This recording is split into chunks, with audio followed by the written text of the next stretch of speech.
আসসালামু আলাইকুম প্রিয় দর্শক বন্ধুরা, কেমন আছেন? আশা করি সবাই ভালোই আছেন। আপনার দয়ায় আমি অনেক ভালো আছি। এই যে দেখতেছেন থার্মোস্ট্যাট বাল্ব, এটা একটা ক্যামরি গাড়ি 2016 মডেলের গাড়ি। বাল্বটার কি অবস্থা দেখতে পাচ্ছেন। বাল্ব যদি খারাপ হয়, থার্মোস্ট্যাট বাল্ব যদি খারাপ হয়, গাড়ির কি সমস্যা হয়? অবশ্যই এক কথায় গাড়ি গরম হয়, হিট হয়। এটা রেডিয়েটারে যে পানিটা আসে, ওটা পানি আসতে পারে না। বাল্ব খারাপ হয়ে গেলে যখন বাল্ব বন্ধ হয়ে থাকে, পানিটা তখন ঘুরতে পারে না। এই জন্য বাল্ব খারাপ, বাল্ব অবশ্যই চেঞ্জ করতে হইব। দেখতেছেন আমি চেঞ্জ করতেছি। একটা চিপা জায়গার ভিতরে এই যে হাত দিয়ে কাজ করা যাইতেছে না। তখন আমার তো এই ঢিলটা আছে, এই ঢিলটা কার কার কাছে আছে, এই ঢিলটা দিয়ে অনেক কাজে আসান হয়, অনেক জলদি করা যায় কাজ।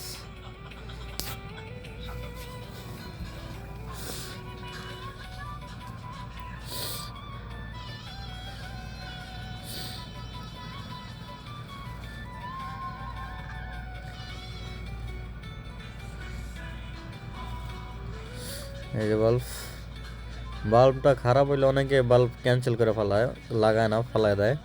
কিন্তু না, এটা লাগানো উচিত। এই যে অরিজিনালটা নিয়ে এসেছি। ইঞ্জিনের যে কোনো সামান অরিজিনাল লাগাইতে পারলে ভালো হল। থার্মোস্ট্যাট বাল্ব অবশ্যই এটা অরিজিনাল লাগানোটাই বেটার। অরিজিনাল সাথে রবারটাও লাগাইতেছে, রিং।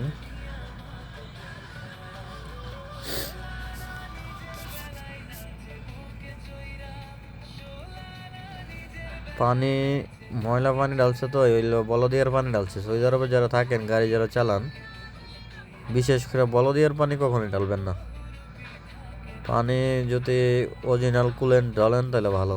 কুলেন্ট ঢাললে কখনোই এরকম খারাপ হওয়ার সম্ভাবনা খুবই কম।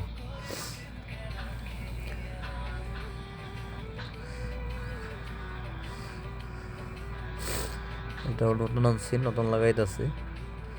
এটাকে আরবিতে তো কুয়া বলে, বাংলাদেশে কি বলে অবশ্যই যারা বাংলাদেশে আছেন, মেকানিক কাজ করেন, অবশ্যই এটা কমেন্টে বলবেন এটা বাংলাদেশে কি বলা হয়। এদেশে বলা হয় কুয়া, প্লাস্টিক, এটা কুয়া বলা হয়।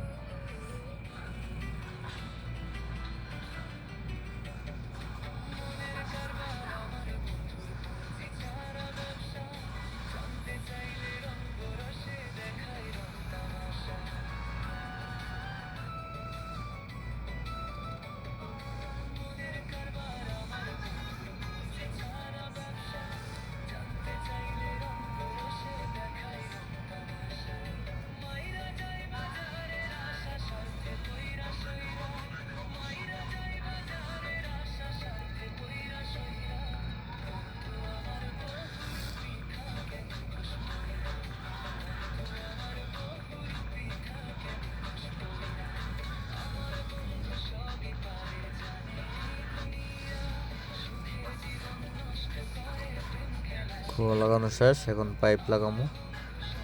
পাইপের আরবিতে লাই বলা হয়, এটা হলো লাই। বাংলাদেশে কি বলে অবশ্যই বলবেন। বাংলাদেশে যতটুকু সম্ভব ওয়াশ পাইপ বলা হয়। যদি আমার ভুল হয় তাহলে আপনারা অবশ্যই কমেন্টে বলবেন এটার নাম কি।